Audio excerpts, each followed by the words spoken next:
தமிழகத்தின் நாட்டுப்புற கலைகள் சரிவுக்கு சமூக வலைத்தளங்களின் பயன்பாடு முக்கிய காரணமாக பார்க்கப்படுகிறது.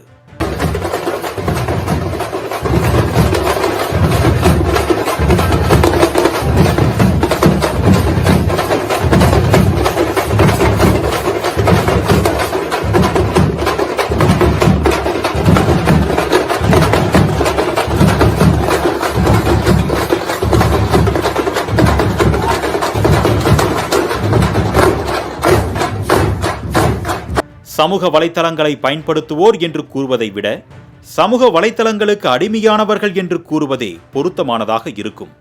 அந்த அளவுக்கு சமீப காலமாக சமூக வலைத்தளங்களின் பயன்பாடு குழந்தைகள் தொடங்கி முதியவர்கள் வரை அதிகரித்து காணப்படுகிறது.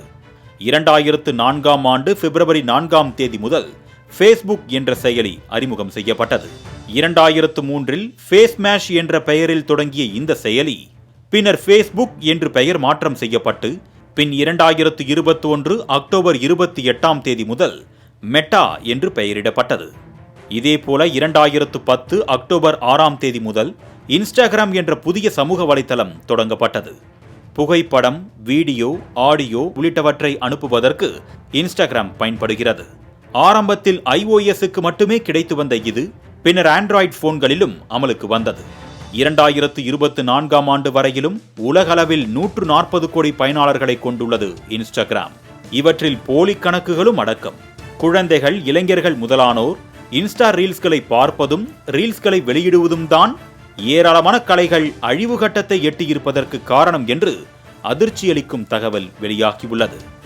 நாட்டுப்புற கலைகளை எடுத்துக்கொண்டால் தாலாட்டு, உழவு, நடவு, காதல், கும்மி, பக்தி, ஒப்பாரி என பல வகைகள் நிறைந்துள்ளன.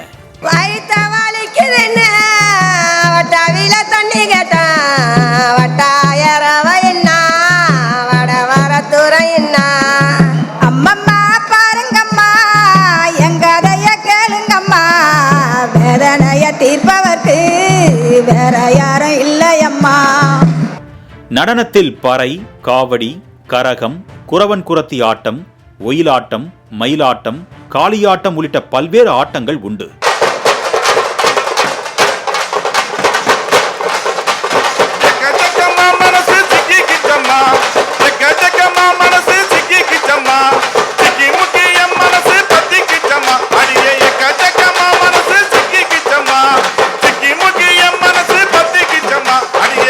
ஆனால் இன்றைக்கு தொழில்நுட்ப வளர்ச்சியால் இது போன்ற பாரம்பரிய கலைகள் காணாமல் போய்விட்டன.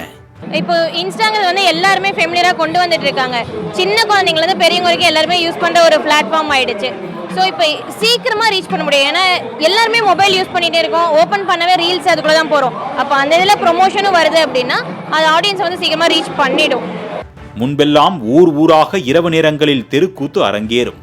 உழைத்து கலைத்த மக்களுக்கு கூத்து பார்ப்பது சிறந்த பொழுதுபோக்காய் இருந்தது.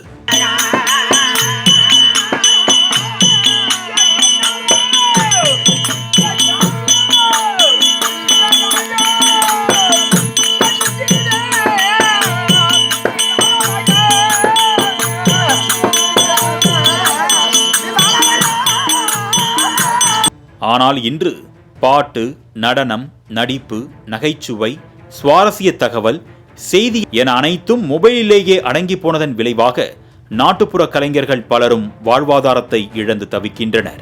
அவரோட கோரிக்கை ஏற்று இந்த 6 மாத வேலையில்லா காலத்தில் எங்களுக்கு வேற தொழிலும் தெரியாது, இருக்கிற இந்த ஒரு தொழில் மட்டும்தான் தெரியும். அதனால எங்களை மாதிரி கலைஞர்களுக்கு வாழ்வாதாரத்தை தயவு செய்து கூட்டி தருமாறு இந்த தமிழக அரசை வேண்டி இந்த மக்கள் சார்பாகவும் தொழில் சார்பாகவும் எங்களுடைய கலைஞர் சார்பாகவும் அன்பாக வேண்டிக் கொள்கிறோம். இது ஒரு புறம் இருக்க, ஏற்கனவே நாட்டுப்புற கலைஞர்களுக்கான மரியாதை கிடைக்காமல் போன நிலையில் தற்பொழுது ரீல்ஸ் வெளியிட்டால்தான் குறைந்தபட்ச மரியாதை. இதை பற்றி அறியாதவர்களுக்கு எந்த மரியாதையும் கிடைக்கவில்லை என்றும் வேதனையோடு புலம்புகிறார் கணியான் கூத்து கலைஞர் லாவண்யா. திண்டுக்கல்லில் ஒரு நிகழ்ச்சிக்கு போன வீக்கில் அங்கே ஃபுல்லாகவே இன்ஸ்டாகிராம்லேருந்து தான் வந்திருந்தாங்க. ஸோ நாங்கள் தெருக்கூத்துக்காரங்கள்லாம் அங்கே தெரியவே இல்லை. ஸோ அதெல்லாம் முற்றிலும் தவிர்க்கணும். அது மட்டும் இல்லாத தேவையில்லாத ஆபாசங்கள்ல இந்த இன்ஸ்டாகிராமில் போட்டு அவங்கள தான் பார்த்து கவர் பண்ணுறாங்களே தவிர இந்த நாடகக்காரங்களை ஒரு ஆளாவே மதிக்கிறதே கிடையாது. போகிற இடத்துல எங்களுக்கு ஒரு மரியாதை கிடையாது. அதே நேரம் சமூக வலைத்தளங்கள் யாருடைய வளர்ச்சியையும் அழிக்கவில்லை.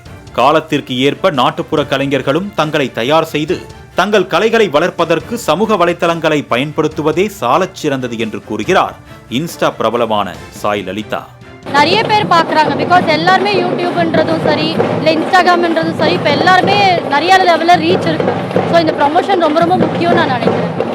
நவீன கால வளர்ச்சியால் நாட்டுப்புற கலைகள் அழிந்து வரும் இந்த வேளையில் இதனை அடுத்த தலைமுறைக்கு எடுத்து செல்ல வேண்டிய கடமை ஒவ்வொருவருக்கும் உண்டு. அதே நேரத்தில் வாழ்வாதாரத்தை இழந்து தவிக்கும் நாட்டுப்புற கலைஞர்களுக்கு அரசு ஊக்கத்தொகையை உயர்த்தி வழங்கினால் மிகுந்த பயனுள்ளதாக இருக்கும் என்றும் கோரிக்கை விடுக்கப்பட்டுள்ளது. மாலை முரசு செய்திகளுக்காக ஒளிப்பதிவாளர் ராஜேஷுடன் செய்தியாளர் ராஜேஷ்.